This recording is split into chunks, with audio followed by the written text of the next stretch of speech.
Manomboka kosa isika dia resaka ny vaovaon'ireo tanora sy ny tontolony nabetsaka aza ny tanora no manana diplôma nivoaka tamina sekoly ambony maro isan-karazany dia vitsy ihany anefa no mahazo asa tsy misy afa-tsy ny folo isan-jaton'izy ireo ihany no afaka misitraka izany ny olana ihany koa anefa raha mahita asa ary izy ireo dia tsy mifandraika loatra amin'ny fianarana izay noratovina ny asa izay atrehan'izy ireo miseda olana noho izany ny tanora malagasy.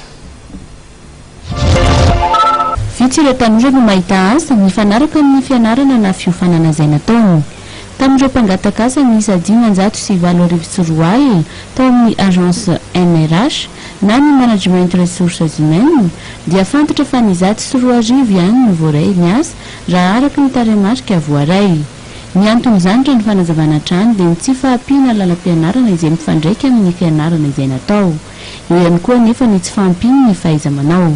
Hatreto dia ny asa manodidina ny teknôlôjia vaovao mahakasika ny fifandraisana sy serasera no tena manintona an'ireo tanora. Ezaka hanampiana an'ireo tanora no antony izay nikarakarana ny hetsika andro ny asa natao teto amin'ny lapan'ny kolontsaina sy ny fanatanjahantena Mahamasina. Eo amin'ny 10 taona izany hoe zany avana hoe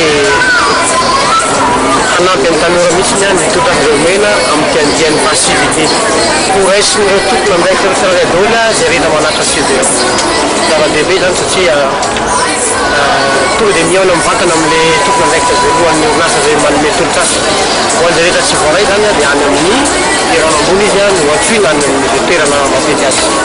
Mitandahatra lavabe marainy ireo tanora izay hiditra eo amin'ny sehatry ny asa izay samy manana ny tadiaviny avokoa.